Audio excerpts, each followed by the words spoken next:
Assalamualaikum warahmatullahi wabarakatuh. Bertemu lagi dengan Ibu Imas pada mata pelajaran PKWU Prakarya dan Kewirausahaan kelas 12. Kali ini Ibu akan menjelaskan lanjutan dari materi kerajinan yaitu mengenai perhitungan harga jual.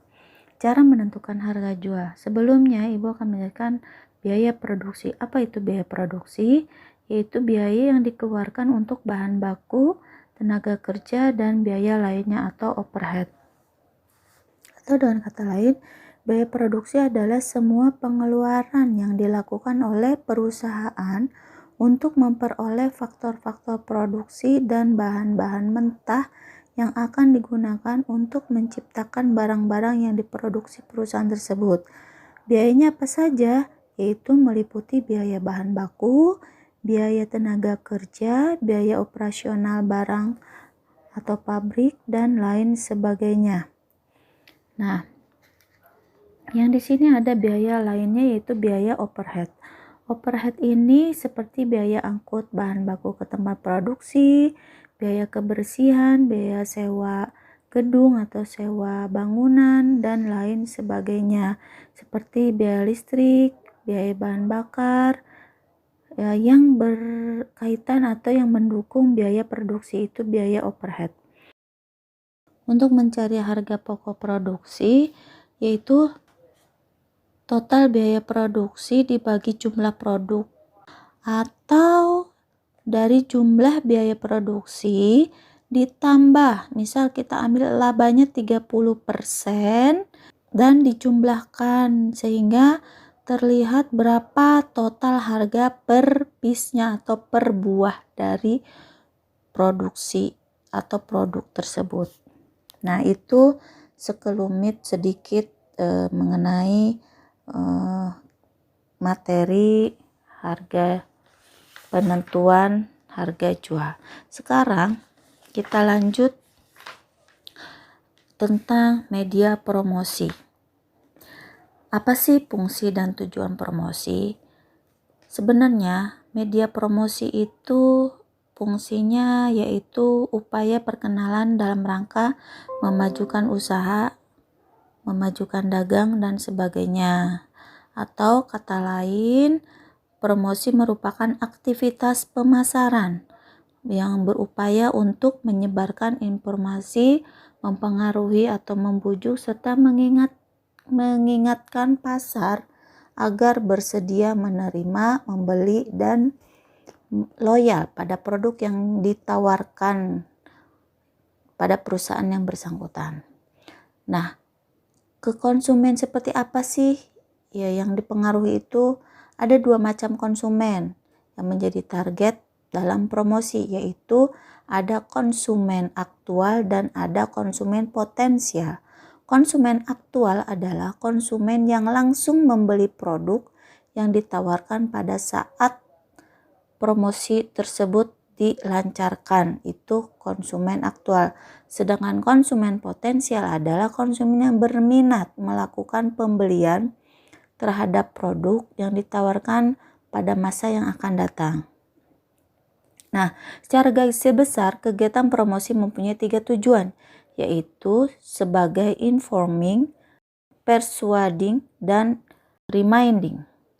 Yang pertama adalah sebagai informing. Tujuan dari promosi ada informing atau menginformasikan bahwa kita meluncurkan adanya produk baru atau barang baru yang kita hasilkan. Yaitu tentu dalam informing ini kita menginformasikan ini loh ada barang baru yang baru kita buat atau yang kita keluarkan. Biasanya barang baru ini dalam promosi ini kita tempatkan pada etalase yang paling depan atau dalam kemasannya ditulis dengan baru, keterangan baru atau new gitu kan. Nah, itu promosi yang bertujuan sebagai informing. Yang kedua adalah persuading. Persuading ini promosi dengan tujuan mempengaruhi atau membujuk konsumen Dilakukan pada saat kapan? Itu ketika sebuah produk sudah mempunyai satu atau beberapa pesaing. Kenapa? Agar produk kita itu tidak kalah bersaing dengan produk kompetitor, sehingga produk kita masih bisa dibeli. Yaitu makanya ada namanya promosi persuading, yaitu bersifat merayu. Dalam promosi ini tidak menjatuhkan pesaing, tetapi kita menyebutkan kelebihan produk yang kita tawarkan, ya. Kemudian yang ketiga adalah reminding. Reminding ini promosi yang bertujuan untuk mengingatkan kembali bahwa produk yang kita tawarkan ini sudah bertahan lama di pasaran dan tidak tersingkir dengan adanya produk-produk pesaing atau produk-produk yang baru. Hal ini bertujuan untuk menunjukkan eksistensi sebuah produk lama di tengah persaingan dengan produk-produk baru. Ya, kita jelaskan bahwa ini produk lama masih bertahan, masih bagus. Kemudian kita jelaskan sejarah awalnya, kemudian kita ubah atau kita perbaiki kemasannya, kita perbagus lagi produknya. Nah, itu tujuan dari promosi. Kemudian selanjutnya ada bentuk-bentuk media promosi. Ada 5. 1. Advertising, yang artinya periklanan. Yang kedua, personal selling, yang artinya penjualan tatap muka. Yang ketiga, publicity, atau artinya publisitas. Yang keempat, sales promotion, yang artinya promosi penjualan. Dan yang kelima adalah direct marketing, yang artinya pemasaran langsung. Advertising, periklanan, didefinisikan sebagai bentuk penyajian dan promosi ide. Jadi bentuk-bentuk media promosi itu dengan periklanan, tahu ya. Biasanya dengan periklanan ini membutuhkan pembayaran, ada sponsornya. Nah, kemudian kalau personal selling itu penjualan tatap muka, di mana bentuk promosinya secara personal dengan presentasi lisan, bercakapan langsung dengan calon pembeli yang ditujukan untuk merangsang pembelian. Biasanya sales ini langsung mendatangi konsumen. Kemudian publisitas, yaitu upaya perusahaan untuk mendukung, membina citra perusahaan yang baik dan menangani atau menangkal isu. Nah, di sini bentuk media promosi ini dengan mempertahankan atau membina citra perusahaan dengan membina hubungan dengan masyarakat. Biasanya misal dari produk jasa travel, dia mengadakan santunan yatim, bantuan sosial. Nah, itu merupakan publisitas. Kemudian sales promotion, yaitu promosi penjualan, yaitu bentuk persuasi langsung melalui penggunaan berbagai insentif yang dapat diatur untuk merangsang pembelian produk, di mana di sini promosi penjualan biasanya dengan kupon, pemotongan harga, hadiah, perlombaan, dan sebagainya. Yang terakhir adalah direct marketing atau pemasaran langsung, di mana sistem pemasaran ini yang dilakukan secara langsung dengan pembeli.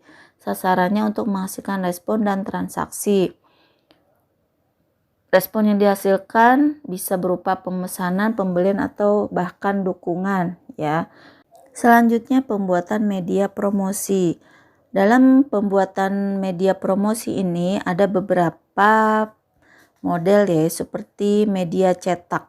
Media cetak ini sarana promosi yang dicetak dengan berbagai tipe kertas, bentuk, dan ukuran, seperti flyer, brosur, poster, katalog, surat kabar, dan majalah. Ya, itu bentuk pembuatan media promosi dengan media cetak. Kemudian yang kedua adalah media elektronik. Kita sudah tahu media elektronik ini merupakan sarana media massa yang mempergunakan alat-alat elektronik seperti televisi, radio, sekarang handphone, media sosial, ya. Itu bisa lewat televisi, radio, handphone gitu. Nah, itu bentuk media promosi. Nah, yang terakhir adalah sistem konsinyasi, materi yang terakhir. Apa itu sistem konsinyasi? Konsinyasi adalah penitipan barang dana pada agen atau orang untuk dijualkan dengan pembayaran kemudian atau dijual titip. Dalam sistem konsinyasi ini terdapat perjanjian antara pemilik barang atau konsinyor dengan yang dititipi barang atau komisioner. Perjanjian yang dibuat meliputi kesepakatan barang yang dititipkan, aturan penjualan, dan pembagian komisi. Nah, mungkin untuk materi hari ini cukup sekian, dan nanti kita ketemu lagi dengan materi yang bab baru. Terima kasih atas perhatiannya. Wassalamualaikum warahmatullahi wabarakatuh.